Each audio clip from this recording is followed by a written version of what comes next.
Ces sanctions, elles impactent la Russie, elles impactent l'Europe, elles impactent aussi les États-Unis, elles impactent l'ensemble de la planète. Ça, c'est incontestable. D'ailleurs, on oublie souvent l'ensemble de la planète. Un petit exemple, l'économie européenne est directement impactée par les sanctions par la guerre d'ailleurs, plus que par les sanctions, via sa dépendance aux importations de gaz et de pétrole russe. Les conséquences indirectes de cette dépendance et donc de la guerre ont été, par exemple, une dépréciation de l'euro. Eh bien, vous avez un certain nombre de pays africains qui sont dépendants de l'euro via la zone CFA et qui, bien évidemment, subissent cette dépréciation de l'euro quand ils importent. Donc, on voit que les conséquences, elles sont en cascade pour l'ensemble des économies de la planète. En Russie, ce qu'on observe, c'est que certains secteurs économiques sont particulièrement touchés. On a parlé de l'aéronautique, on a parlé de l'automobile, et en particulier tous les secteurs qui étaient dominés, ou en tout cas où la présence d'entreprises étrangères était extrêmement forte. Et on sait qu'il y a plus de 1000 entreprises qui sont parties.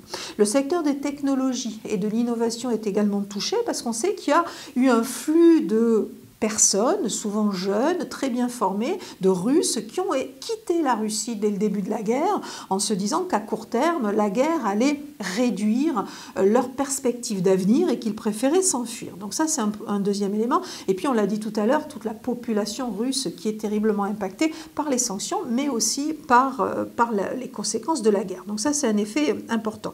La croissance économique russe, ou en tout cas la Russie, connaît une baisse très nette de son PIB et va connaître une baisse très nette de son PIB. En 2022, c'est une certitude, très probablement en 2023, peut-être en 2024. Les dernières études qui sont sorties, et d'ailleurs une étude de Bloomberg qui est basée sur des perspectives élaborées par des économistes russes, dont on peut imaginer qu'ils ont accès à une information beaucoup plus fournie que nous, sont assez sombres. Certains, ils estiment qu'il est peu probable que le PIB russe retrouve son niveau d'avant-guerre avant la fin de la décennie. Donc on voit que la situation est dramatique. L'Europe est touchée, faut quand même être raisonnable, l'Europe est moins touchée sur le plan macroéconomique que la Russie, puisque les perspectives de croissance de l'économie européenne sont revues à la baisse, mais elles restent positives. L'Europe va faire de la croissance. La fin de l'année 2022 va se terminer avec une croissance économique positive en Europe. Donc ça, c'est un premier élément. L'Europe est par contre touchée de plein fouet et de manière plus brutale qu'anticipée au début de l'année 2022, donc en conséquence directe de la guerre en Ukraine, par l'inflation.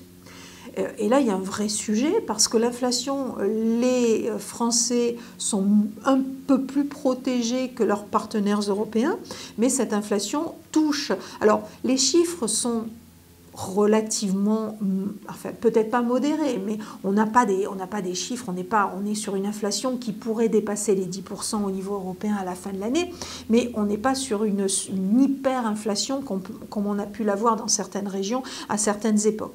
Néanmoins, là où cette inflation pèse, c'est qu'elle ne touche pas tous les produits de la même manière, et c'est vrai qu'elle touche tout particulièrement et de manière très très forte, et on peut quasiment parler d'hyperinflation, les prix de l'énergie, qu'il s'agisse du gaz, qu'il s'agisse du pétrole, qu'il s'agisse de l'électricité. Or, l'énergie, c'est ce qui nous permet de nous éclairer, c'est ce qui nous permet de nous chauffer, c'est ce qui nous permet de travailler, c'est ce qui nous permet de vivre en réalité, et donc on ne peut pas se passer de l'énergie, on ne peut pas vivre sans énergie.